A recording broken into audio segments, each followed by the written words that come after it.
রামুতে তুচ্ছে তর্কাতর্কির ঘটনাকে কেন্দ্র করে রামু থানার দুই ভাইয়ের বিরুদ্ধে মিথ্যা অভিযোগ দায়ের করা হয়েছে বলে অভিযোগ উঠেছে।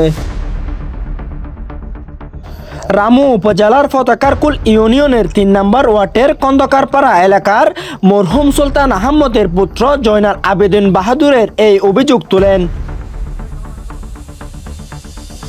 ঘটনা সূত্রে জানা যায়, ওই এলাকার চায়ের দোকানে চেয়ারে বসাকে কেন্দ্র করে বাহাদুর ও নুরুল কবিরের সাথে কথা কাটাকাটি হয়। এক পর্যায়ে দুইজনের হাতাহাতির ঘটনা ঘটলে সাথে সাথে স্থানীয় লোকজনরা তা মীমাংসা করে দেন।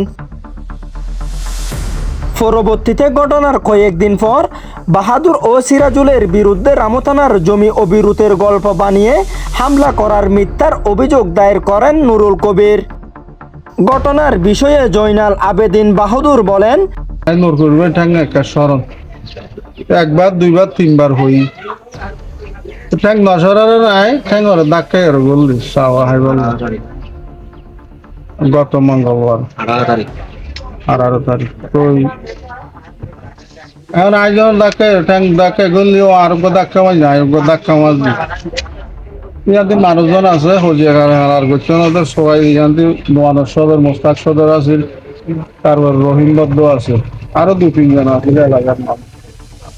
তো এড়ে মারামারিও নইও হানাহানিও নইও ও টিয়া পয়সা হন আইনও লইস কিন্তু মানুষ বেগুন আছিল এলাকার মাইন্য মুরব্বী হলো ওর মোবাইলও নহলে টিও নহলে গুছও না আমার দাঁতে চলাই নদী ও হয়তো 2 দিন পরে রামু থানা জেরে আল্লাহ কোন অভিযোগ করছে এটা আর ভাই সিরিয়াস হলো ঘটনাস্থল নো আছে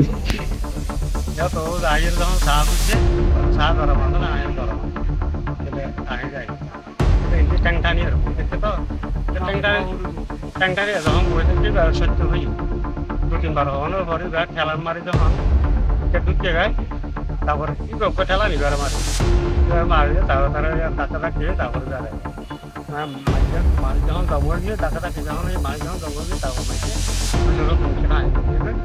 তারপরে তো কথা শেষ এটা হাত দিয়ে মারামারি। একটি বানোয়াট মিথ্যা ঘটনা সাজিয়ে মিথ্যা অভিযোগ দেওয়ার এলাকায় ক্ষুব্ধ প্রতিক্রিয়া দেখা দিয়েছে। এদিকে সচেতন মহল সুস্থ তদন্তপূর্বক ঘটনার সত্যতার উপর ভিত্তি করে ব্যবস্থা নিতে প্রশাসনের প্রতি আবেদন জানান। Tanim Hossain, Cox TV, Ramu, Cox's Bazar.